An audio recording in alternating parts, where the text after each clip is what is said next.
Hi guys, welcome back to my channel. Welcome to Spending Time with AvecSeverina. Salut les gars, bienvenue sur ma chaîne, bienvenue pour passer du temps avec Severina. If this is your first time stopping by, this is Severina. I am Severina. Je suis Severina. So guys, welcome back to this channel. It's been a minute, okay? I've been trying to make this video in a long time and I've not been able to. So this is my first impression of Gabon, i.e. Libreville. So if you guys don't know, of course I've been editing that vlog for the longest. I hope it will be out soon so that I can post this for you guys. So I was in Gabon, I was in Libreville early March for work and I did vlog it. I'm still editing it because child, life has been lifing, okay? School is lifing, school is schooling, life is lifing, work is working, everything is just happening, okay?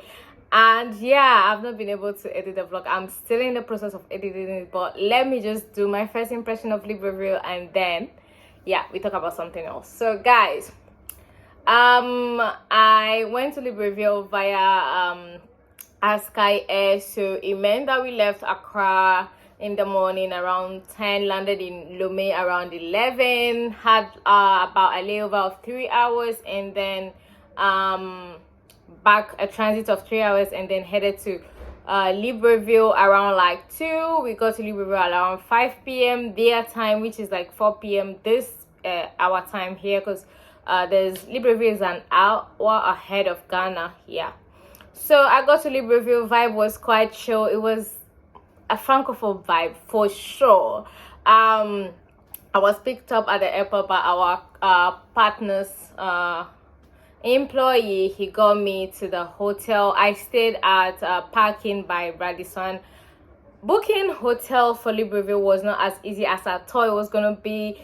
I go to Ivory Coast a lot for work, so I'm used to staying at Moving Pig, and yeah, I'm used to how to book that quickly. When I was looking for hotels in Libreville, it was a stressing situation because there was no moving pick in Libreville. I was looking for other hotels, nothing. I couldn't find. Onomo was there, but Onomo was very far from where I would be working at. So then there was Radisson and there was parking by Radisson. So the reason why I booked parking instead of Radisson itself was that the prices on the app look way more expensive for Radisson and it wasn't within my budget. So I'm like, okay, parking looks good. But so then we booked parking, but I realized after booking parking, because of the number of days, the price actually reduced and I regretted not booking Radisson. Got there, got to parking. It was quite nice. It was okay. Settled in. My car denied. My car declined a couple of times. I had to go and find an EcoBank actual ATM to be able to get the money and pay. That was sorted. I got to my room. Room was quite standard, nice-ish. Then I started looking. I noticed like there wasn't a fridge. And I was like, I don't have a fridge. What's going on here?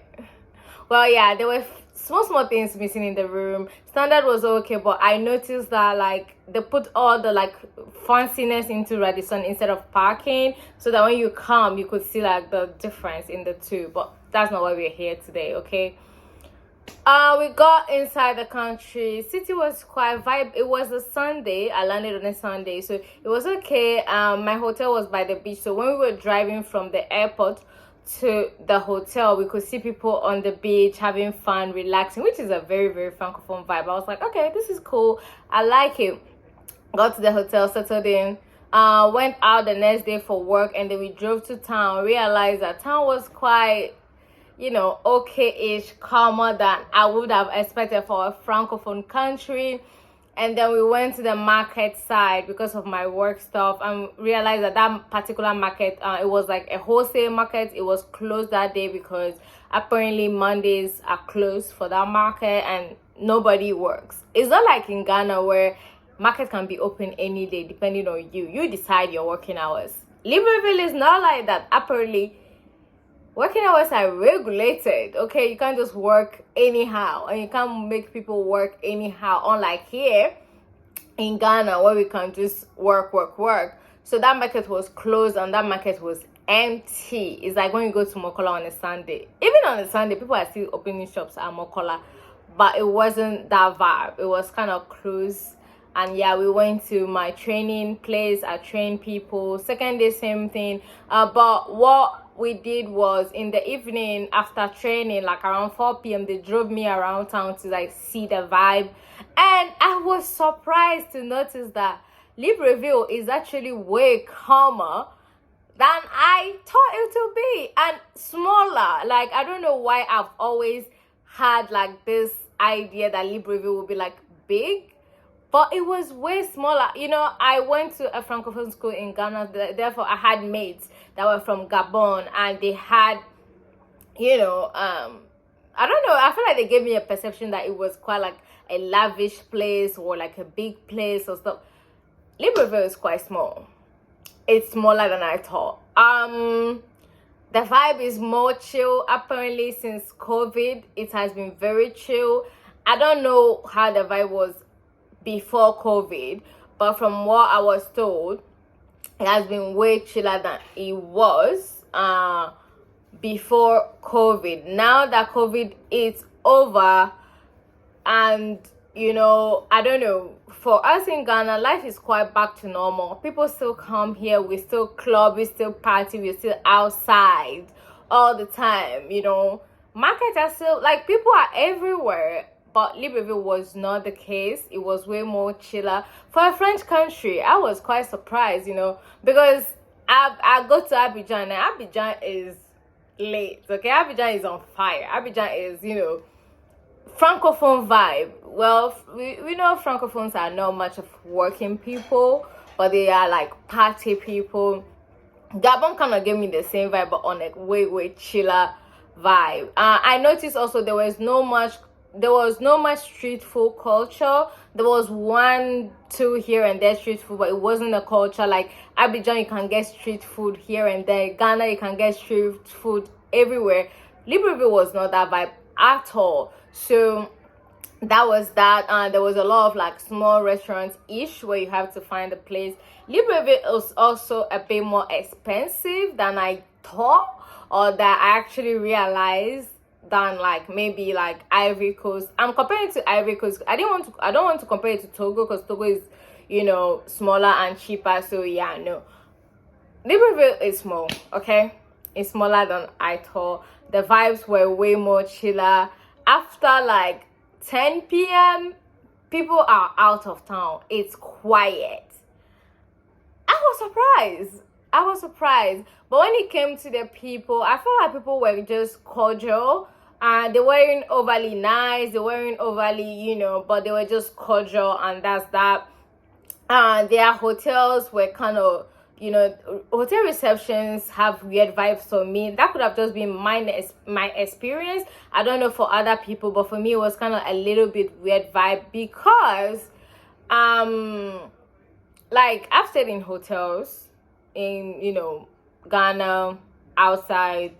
So their hotel reception kind of have few kind of stricter rules. Like let me give you guys an example.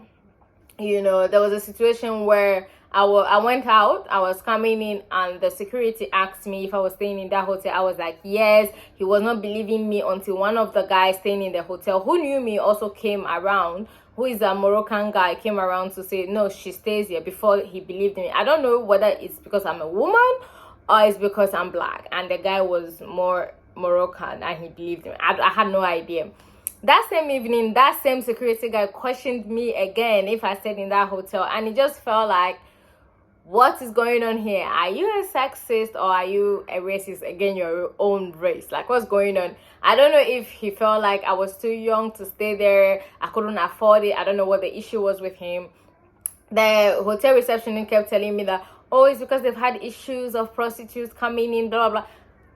I was just not budging. Like, it wasn't, I just couldn't process all that, because I felt like no, that's not like high class hotels have security stuff in place that does not allow people who don't stay in the hotel to access certain places. And yeah, you guys should just rely on your security systems. yeah, but that was that. Vibe was cool, vibe was chill, but main takeaways, Libreville is way chill and, you know, smaller than I ever imagined. So yeah, that was my first impression of Libreville. Will I ever go back? I'm not excited about that. Like, I won't wake up and be like, I want to go to Libreville. No, no, no. But if work calls me, I don't have a choice. But it's not a place where I'll be like, I want to go. But I'm glad I went. Like, when I was going, I was very excited. You see that in the vlog. When I end up, you know, finish editing it, you will see that. But was I excited to go? Yes. Would I go back again? Not sure. If work says I should, I would. But it's not a place I'm like, oh God, I want to go back. No. Nothing against Gabonese. I love Gabonese. Nothing against Gabonese. Just the vibe in general wasn't my kind of vibe. I can be chill and I can be party-ish. I think their own of chill is just way chiller for me. And I love street food culture when I travel, and it wasn't it. So yeah, sorry, but nothing against Gabonese, just not my vibe. Okay guys, so this is the end of this video, and see you guys in my next video. Bye guys.